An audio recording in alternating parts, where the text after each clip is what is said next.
ಆಚಾರ್ಯರು ಯುದ್ಧಕ್ಕೆ ಅಣಿಯಾಗಿಯೇ ಸಿದ್ಧರಾಗಿದ್ದೀರಿ.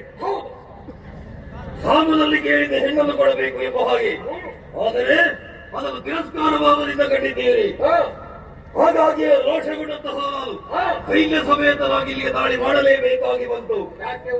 ಈಗಲೂ ಸಾರಿ ಹೇಳ್ತಾ ಇದ್ದೇನೆ, ಹೆಣ್ಣನ್ನು ಕೊಡ್ತೀರಾ ಯುದ್ಧವನ್ನೇ ನಿಲ್ಲಿಸ್ತೇನೆ, ಅದಲ್ಲ ನಿಮ್ಮ ಸರ್ವನಾಶವಾಗಿದೆ.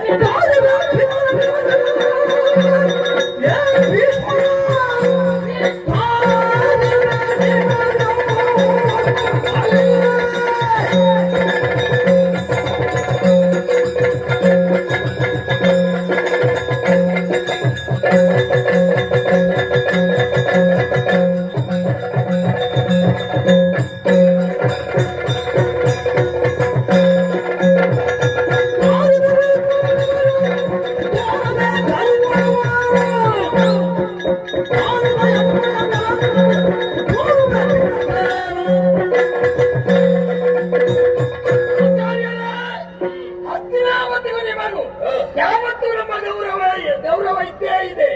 ಹಾಗೆಂದು ನೀವು ಕಳಿಸಿದಂತಹ ಪತ್ರಕ್ಕೆ ಪ್ರತಿಯಾಗಿ ನಾವು ಉತ್ತರವನ್ನು ಕೊಟ್ಟು ಕಳಿಸಿದ್ದೇವೆ. ಯಾಕಂತ ಹೇಳಿದ್ರೆ ನಿಮಗೆ ಗೌರವ ಮಾತ್ರವಲ್ಲ, ಗಾಂಧಾರಾಧೀಶನಾದಂತಹ ಸುಮಲ ಮಹಾರಾಜನಂತಹ ನನಗೆ ಗೌರವ ಇದೆ. ಹೆತ್ತ ಹೆಣ್ಣು ತಾಯಿಗೆ, ತಂದೆ ತಾಯಿಗಳಿಗೆ ಯಾವತ್ತೂ ಹೆಣ್ಣು ಮಕ್ಕಳ ಬಗ್ಗೆ ಗೌರವ ಇದೆ.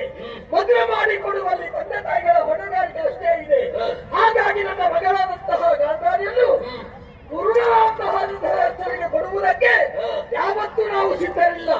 ಹಾಗಾಗಿ ನಮ್ಮ ಗೌರವವನ್ನು ಉಳಿಸುವುದಕ್ಕಾಗಿ ನಮ್ಮ ಮಗಳನ್ನು ಧೃತರಾಷ್ಟ್ರನಿಗೆ ನಾವು ಮದುವೆ ಮಾಡಿ ಕೊಡುವುದಿಲ್ಲ.